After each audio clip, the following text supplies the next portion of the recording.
Halo guys, perkenalkan nama saya Revoluti Rompas dari Fakultas Ekonomi dan Bisnis, jurusan Accounting. Jadi di video kali ini saya akan membuat video tentang setup data. Jadi kita langsung saja. Jadi di sini ada informasi dari perusahaan dan juga beberapa keterangan yang harus kita ikuti. Jadi langsung saja kita masuk ke langsung masuk di Accurate. Yang ini PT Surya Furniture.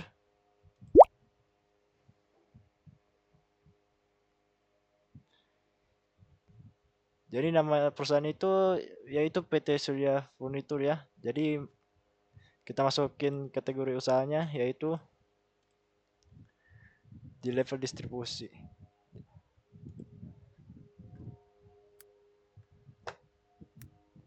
Distributor ya. Kemudian metode biaya persediaan ini metode perhitungan nilai persediaan FIFO. Kemudian untuk tanggalnya kita bisa lihat di bagian ini. Tanggal mulai tutup buku cut off 31 Desember 2018.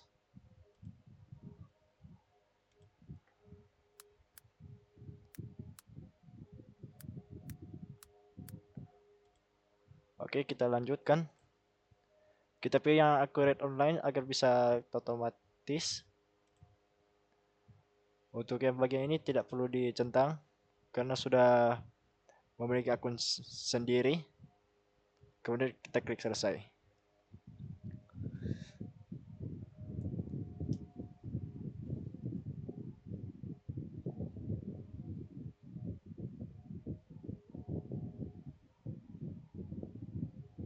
Oke, sementara menunggu ya.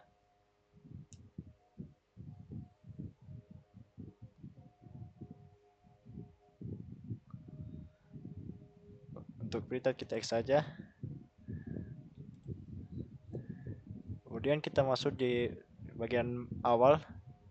Beberapa pelanggan dan pemasok masih menggunakan SGD dalam bertransaksi dengan perusahaan. Itu kita ubah dalam bagian masuk pada perusahaan. Kemudian mata uang. Dan negara dan namanya yaitu Singapura ya, kita disingkat SGD. Singapura dolar. Jadi di sini sudah terisi otomatis ya. Kemudian kita save. Oke. Kita lihat di sini sudah masuk Indonesia rupiah dan Singapura dolar. Kemudian perusahaan adalah perusahaan kena pajak yang banyak PPN. Aset perusahaan diakui dalam pencatatan perusahaan. Jadi kita masuk pada bagian pengaturan dan preferensi untuk mengecek bagian-bagian penting. Jadi di sini ada bagian nama-nama perusahaan yang harus kita masukin dari kategori usaha, bina usaha, telepon, faksimil, email. Jadi semua kita harus masukin ya. Dari telepon sudah yang ini kita langsung copy saja. Kemudian faksimile.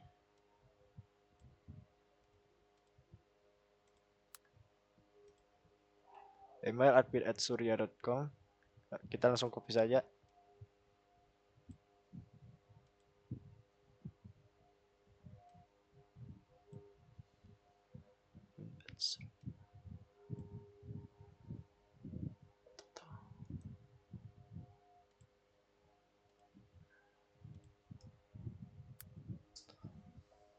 Untuk tanggal sudah sesuai ya. 31 Desember 2018 sesuai. Dan juga periode akuntansi dari Januari sampai Desember. Oke, kita cek sudah benar. Kemudian untuk alamat perusahaan ya, Jalan Kelapa Gading Utara. Kita tinggal copy. Untuk kota dan kabupaten di bagian DKI Jakarta. Oke, ini langsung kita klik agar bisa provinsi dan negaranya bisa terisi secara otomatis ya. Untuk kode pos 14360.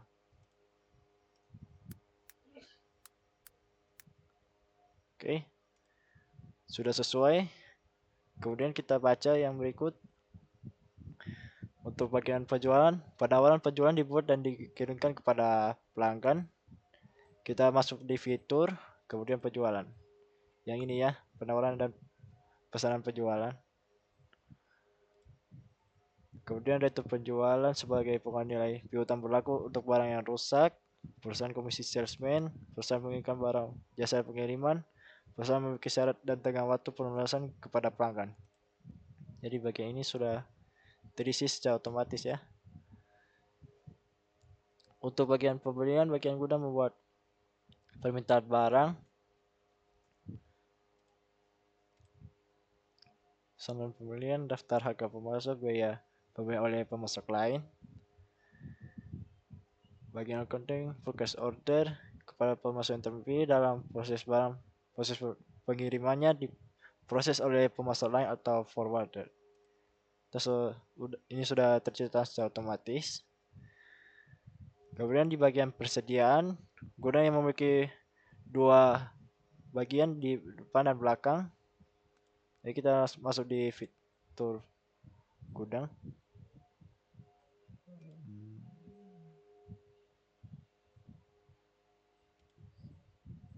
Kita masuk di bagian persediaan, kemudian masuk ke bagian gudang.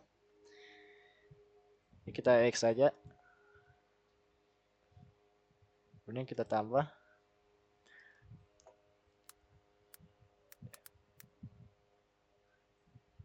Kita langsung save bagian gudang.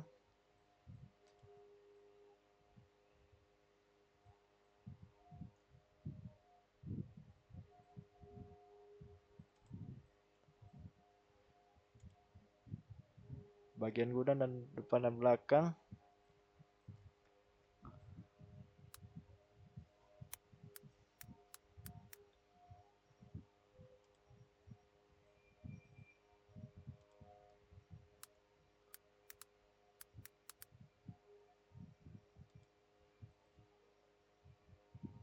Kita cek.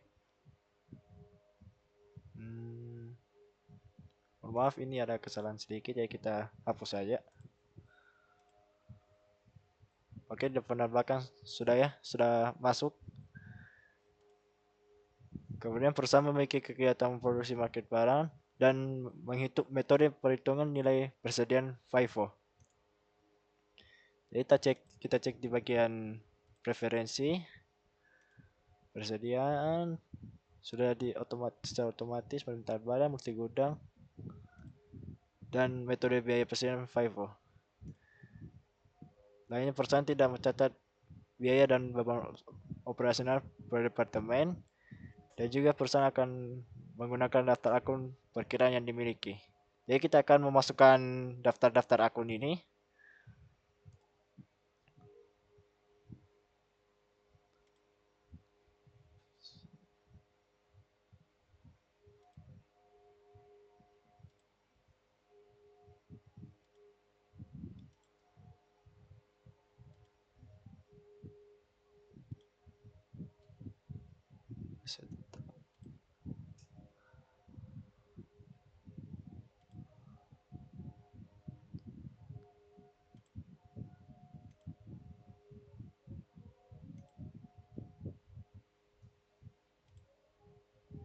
Sediaan. Bentar ya.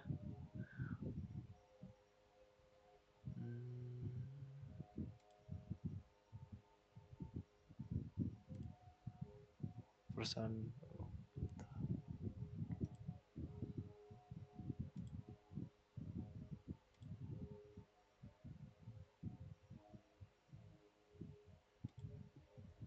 Nah ini ya, buku besar akun perkiraan. Ini kita langsung X saja. Dan kita langsung import datanya ya. Import dari Excel.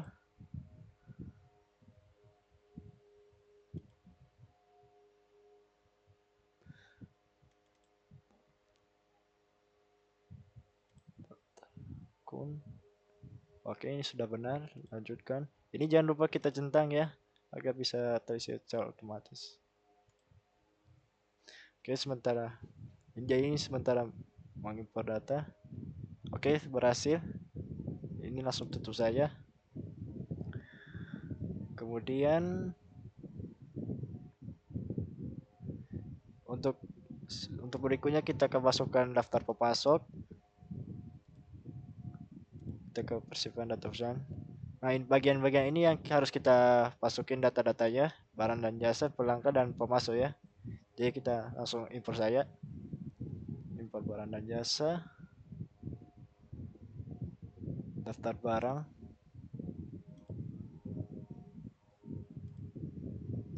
jangan lupa dicentang.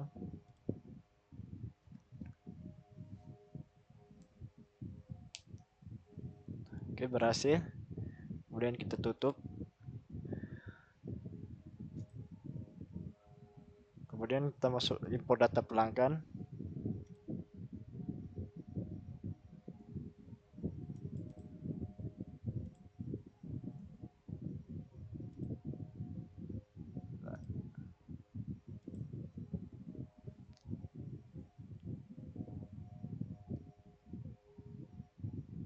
Oke, berhasil. Ada 6 data yang berhasil diproses. Kita lanjut. Untuk masukkan data yang pemasok,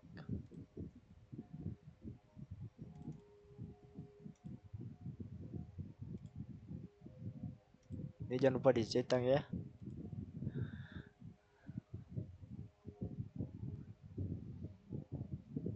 Oke, ini sudah berhasil. Selanjutnya kita masuk ke bagian aset. Jadi kita masukin kategori aset dulu. Ke aset tetap, kategori aset. Dan jangan lupa namanya ya. Tanah, bagian kategori aset tetap ada tanah, gedung dan peralatan.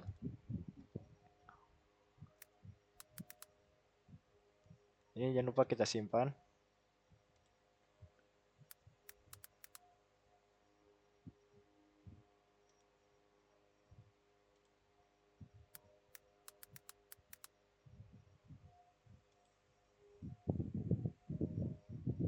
Kita X ya.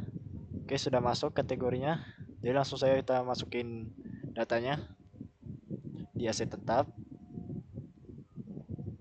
Kemudian kita X, import data, daftar aset tetap.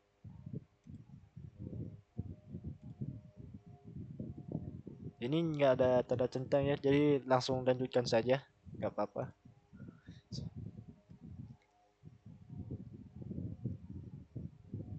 Oke, jadi ini sudah 4 data berhasil diproses. Kemudian kita tutup. Ini ya, udah masuk nominalnya. Kemudian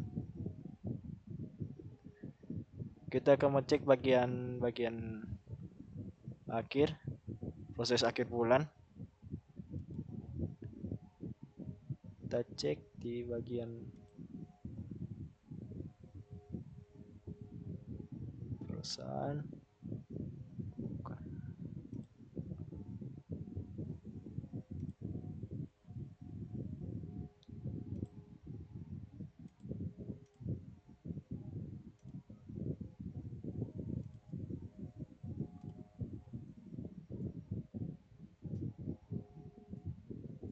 Proses akhir bulan.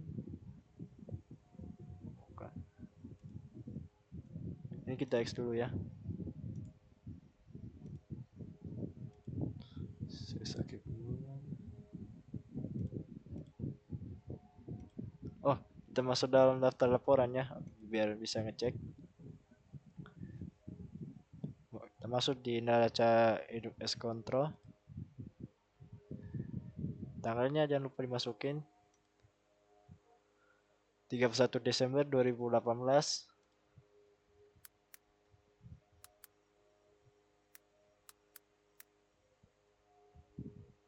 Tampilkan. Oke, ini masih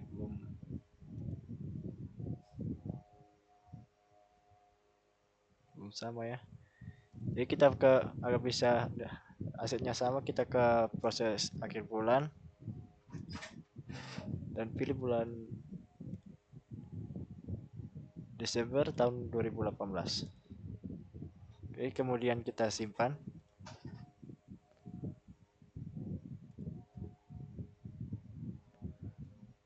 Ntar. Oke, ini jadi ini hasil akhirnya 1.773.000.000 sama ya. Oke, jadi kayak gini.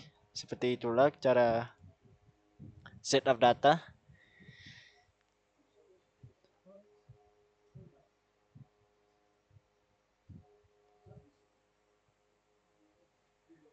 Oke, jadi seperti itulah cara setup data. Jika kalian suka dengan videonya, jangan lupa kalian like, share, dan subscribe. Terima kasih.